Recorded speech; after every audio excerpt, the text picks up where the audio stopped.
Hey everybody, it's Phil here, and in this video I want to talk about my round 3 game playing against Lobo's Kosmoflot. Real quick before we get into the game, so in this tournament I brought two lists that I thought were more for fun, one being the mid-rangers list, which you can see in the first video, and I'd never played a Sphinx before, so in the second video you can see I brought the Sphinx. Um, if I were going to a tournament and someone told me, you must win this tournament or else, I would probably bring one all-comers Annie, as an anathematic guided list, and my second list would be the only thing that I think that list cannot deal with, and that is an anti-Cosmo list. I looked at the attendees for this tournament after I submitted my lists. I saw that there was no Cosmo players, and I thought, oh, that's great. But then, I saw one more Cosmo player, and then when I saw Lobo day of, he let me know he was bringing Cosmo, and I thought, oh, that's too bad, because I've never actually gotten to play my anti-Cosmo list. So I don't know how it would perform, but I think it would definitely do me better than other lists.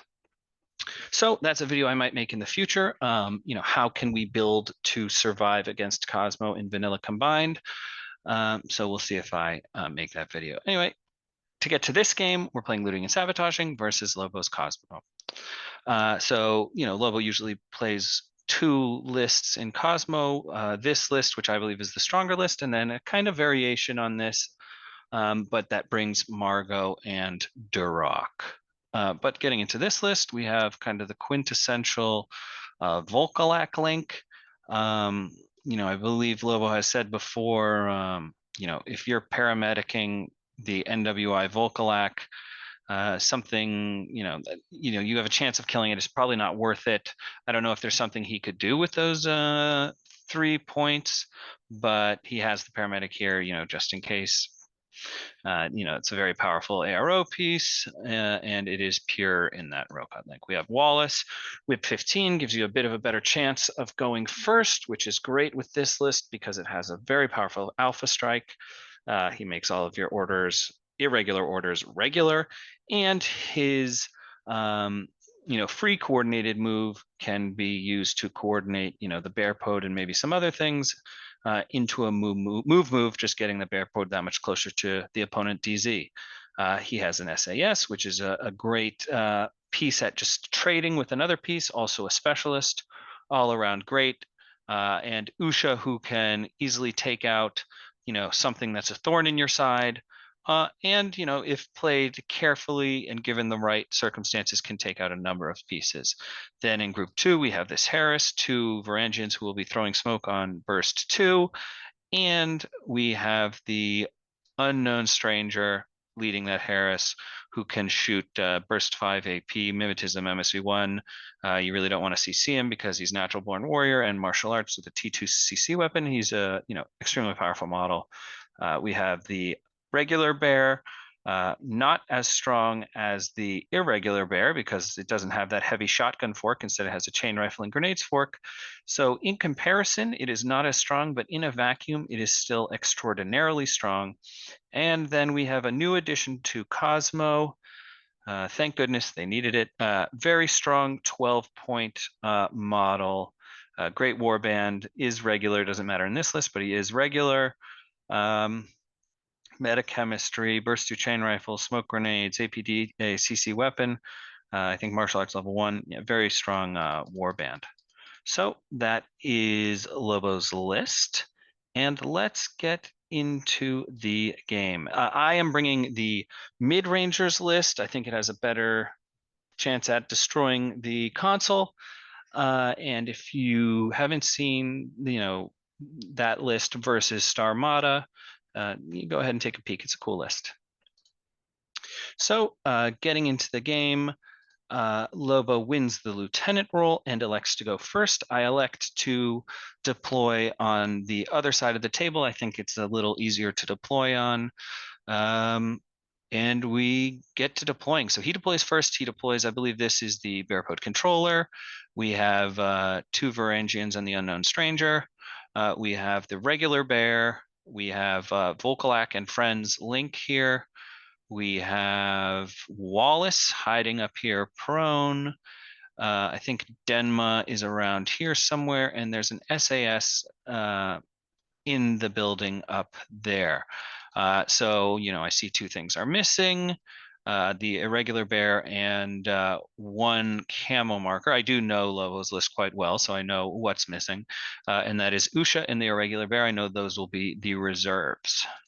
So looking at my deployment, we have, so I know I am fighting an uphill battle here. I don't have much AROs to slow down the bears, so I kind of just need to hope that when the bears starts taking stuff out, that my templates will do damage. The bears are armor 5, so they'll be saving on against most templates on a 9+. But you got to work with what you got. So going through my deployment, I've got a Taiga, a Dadarazai, my chain of command Caliban. This could have been a mistake. Maybe putting it up a little bit more could have been better, but to be honest, I was just scared of going to loss. We've got the Vector Spitfire. I figure he's kind of locking down this lane. You can see this building is at a bit of an angle, so he'll have cover, until someone is like right about here. He has MSV2, so really good against the bear. And if the unknown stranger wants to take him out, he's going to have to come all the way down here to take that fight. So that'll be a lot of orders. Don't mind that. We got an R drone, in case the stranger comes here, maybe we'll fight him. We've got a Dadarazai here, just kind of, offering to template anything that comes in here. We have the Umbra Samaritan here. If anything comes in, I could take a shot with my plasma and dodge into CC would be great. Another Dadarazai here, trying to look out like kind of this way. A Taiga here, if something gets onto the Dadarazai, it can template. Ardrone Norkius, Icadron, Bit and Kiss, and then back here, where there's this wall, there's another one on the other side, and Sheskin's kind of just in there prone. All right, so that's my deployment, hoping kind of my corner guards might slow something down. He places his reserves, so this is a little later, but you can see there's a bear here that was deployed, kind of right around here on the 12-inch line, ready to rock and roll. And then he intends to over-infiltrate Usha and fails, so Usha kind of gets deployed behind this building here. What you gonna do? All right, so I'm going to use this screen to go through Lobo's first turn. The bear Impetuous is, as you can see, it ends up here. Denma, who rolled on his metachemistry 6-4 in super jump. Oh, and excuse me, I use my command token to deduct from group 1, being the group with the irregular bear.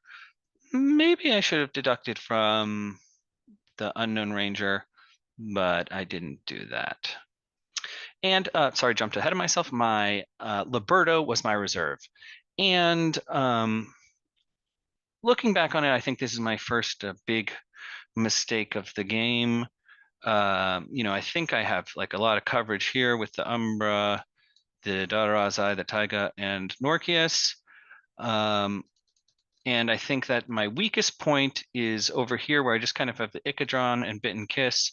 I think that area is weak, so I decide to deploy my Liberto like here with his mine being on, the other side of the building here to slow down that approach. Looking back, if the bear, and I did discuss with Lobo after the game, if the bear had to go over that way in the first place, it would have taken a couple more orders, so maybe that would have been okay, and the Liberto, maybe gone here with the Liberto's mine going here. But that's not what I do. So Liberto here, mine right about there. Okay, so sorry for jumping ahead before I detailed that out, but now that we've got that, bear Impetuous to here, Denma Impetuous to right behind the bear. And with that, the unknown stranger takes his Varangians and comes up here.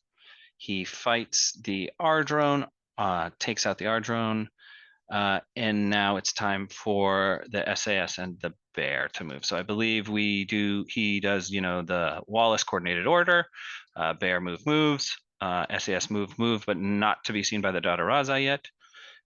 And oh, excuse me. So I missed an angle.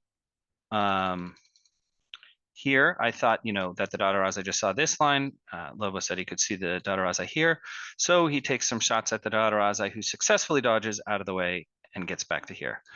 Kind of just a deployment mistake. The Dadarazai could have, been a little further back off the start, but I don't get punished, so that's nice. Anyway, so we get the move, bear, moves, SAS, moves, but both go before getting into line of sight of the Dadarazai. Then the SAS moves. Dadarazai sees him, I delay. SAS goes prone in base with the console. Places a decharge, does 2 wounds, places another decharge, and kills it. All right, so now we have the SAS there. We have our R drone down. So now the bear starts. So unconscious R drone, bear moves, whoop, and gets into base to base with the Dadarazai. Dadarazai CCs him. Taiga lays a template, and the bear lays a double template on these 2 models. Dadarazai crits. Dadarazai fails both saves. Taiga fails both or 1 or 2 saves. I don't know. They go unconscious or die. So those 2 models are down, and the bear makes all 3 saves. Next, the bear comes over here, seeing the Umbra. Umbra puts a plasma carbine shot into him. Vector puts a Spitfire shot into him, and this Dadarazai dodges, and we get 2 templates like this. So what happens is I hit the bear with the plasma carbine, do 1 wound. He makes the armor save, fails the BTS save. Dadarazai fails to dodge. I hit with the Spitfire. He makes that save, and the Umbra dies, and the Dadarazai die. Now that the bear is here, and I believe Norkius actually dodges to be on this corner here. So then this is kind of a thorn in his side, slowing down the bear. So he takes his Volkolak, he jumps up here. He can't get quite high enough to see the Spitfire on his first jump, but then he's over here and he just jumps up and straight down 2 inches in place, sees the Spitfire. Spitfire dodges, fails, and explodes to 2 missiles. So now we've got dead, dead, dead, dead, dead, dead, and we've got Norkius about here and the bear about here. So the bear moves to here and shoots at Norkius. Norkius dodges. Norkius succeeds his dodge and gets into base to base with the bear.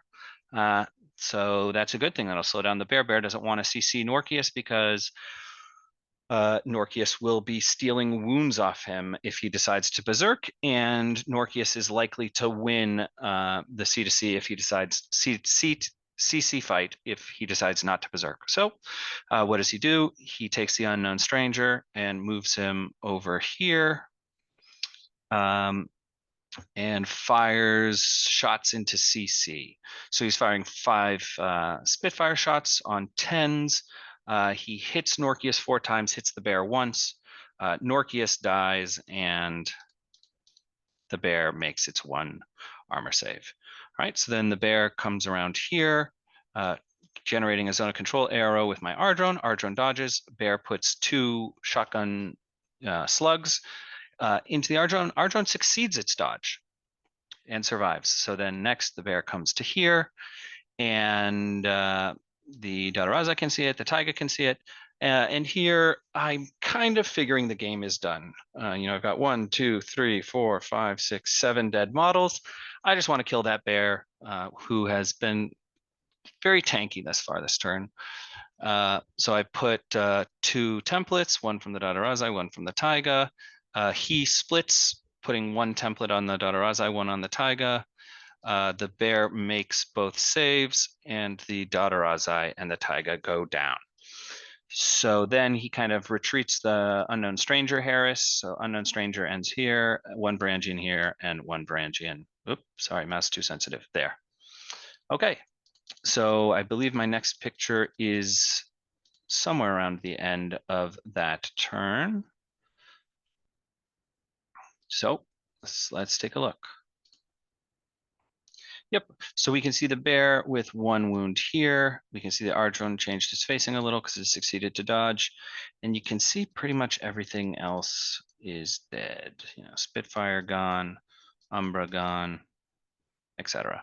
So all I have left is my Caliban Chain of Command, Sheskin, Ikadron, Bit and Kiss. So game's pretty much over, but I say to Lobo, yeah, let me at least activate some models this game. So Sheskin moves to here. Nothing. She's got stealth, so SAS can't react. So she moves to there, and then she moves in. Move probably gets her to here. By the way, the unknown ranger, is here. Varangian's here. Other Varangian's here. So this is not quite the end of the first turn.